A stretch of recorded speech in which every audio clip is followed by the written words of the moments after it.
Welcome back, you're watching Overdrive. The Citroen C5 Aircross has our vote as one of the most comfortable SUVs in the segment, with a feeling of expensiveness to match its price tag. With the C5 Aircross facelift, some criticisms against the previous generation model have been addressed, but largely the biggest criticism hasn't: its price tag. Does the 2022 version of the C5 Aircross make sense then? Let's find out.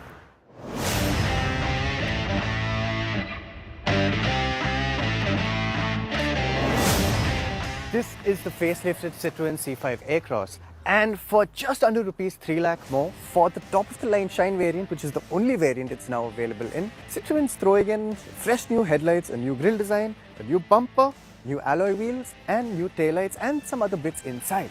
But the question is, for a car that was already considered overpriced, is this update just a little too much for a little too little? That's what we're going to find out. The exterior changes we spoke about herald Citroen's new design language, and while parts of it like the new bumpers, functional air curtains and those smashing 18-inch wheels are very nicely executed, we can't help but feel the pre-facelift model had more of a unique presence both up front and at the rear. When we first saw pictures of the updated Citroen C5 Aircross, we were really excited because we felt that the interiors lacked a bit of modernity, and we were hoping that the facelift would fix that and really bring alive the potential of the car. Now, some of that is true because the 8-inch touchscreen is now a 10-inch touchscreen, but unfortunately the UI is still a little basic, and that's being kind to it. Now, you do get Apple CarPlay, but it's wired only. You do get wireless phone charging. There's a lot of great storage. Now, the big change is that the gear shifter is now a gear selector toggle, and the drive mode dial is now a drive mode switch. There's still great storage. There's a huge central cubbyhole right here. Now, importantly, the seats, which are already one of the most comfortable seats out there, have become even better with 15 mm more padding. What that means is that there's even more plushness and even more softness in the seats. But if you do like your car interiors a little more subtle, the C5 may be right up your alley. There's not enough soft touch surfaces or features really to justify the price, but there's no denying it all feels very well put together and very, very usable and spacious. The C5 still remains the only SUV to have 3 individually folding and sliding rear seats, even if they aren't as sink into plush as the fronts. It's also got a massive 580 to 720 litre boot.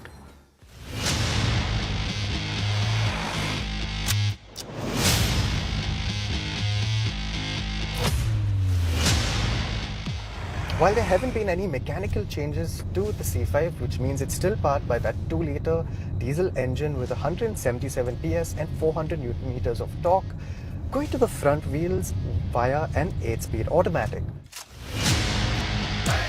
When you're navigating narrow bylanes, for example, you'll realize that there's a lot more that Citroen should have put in the update. The first of which should have been 360-degree cameras, because most of the segment offers it.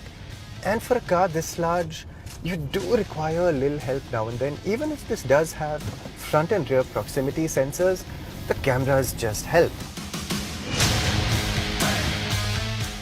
Now, when you do put your foot down, you'll realize that there is quite a bit of poke to get this SUV moving. Now, while you don't have those 360-degree cameras to help you out, what does help the Citroen C5's case in the city is the fact that the steering is very, very light. Now, it does weigh up as speeds rise, which is a good thing, and it remains pretty natural feeling. This is actually a very nice steering for this kind of car.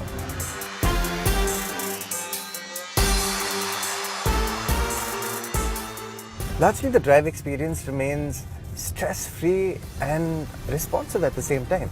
What you will notice is that in the lower gears, there is a tendency for the engine to be a little loud. You can hear it revving out to about 2,000-2,500 RPM, and you want to get away from the traffic lights a little quickly. But once you're in those higher gears, the engine does settle down quite a bit. Now, the ride quality is another aspect of the C5 Aircross that we absolutely love. This has to be one of the most comfortable riding SUVs in this price range, if not the price range above, if not the most comfortable SUV. And the extra comfort that you can find in these seats now just seems like it's adding to that. Ride comfort is definitely the C5's strong point, and it only gets better. Okay, so does the C5 make sense? It's the most expensive SUV in its class. And considering its size and the number of people that it can seat, it seems like a tough sell. In our opinion, it still is the most comfortable SUV out there. So if comfort is your absolute priority over features and gizmos and tech and everything else, this could be the car for you. That said, there are SUVs out there that are better spec. Now, if we put the updated C5 up against the brand new Hyundai Tucson, the VW Tiguan, the Skoda Kodiaq, and even the Jeep Compass, which the C5 won against last time, I don't think we're going to be getting a winner from France. And that's just because other SUVs in the segment have moved on quite a bit. And even if they seem expensive, I think the C5 makes them seem like their value for money. And that's just an unfortunate truth. Well, Citroen happens to be following a minimalist approach in terms of creature comfort and features while offering customers driver's cars. And this minimalist approach will be largely applied to the EVs of the future, as well as we've seen earlier this week at the global premiere, the Ollie concept. The concept showcases the brand's intent to shed additional weight and cost by offering straightforward electric mobility. Do head to our YouTube channel for more details. On that note, it's time for us to wrap up this week's edition of Overdrive, but we'll be back next week with more high-octane stories. Until next time then, ride and drive safe.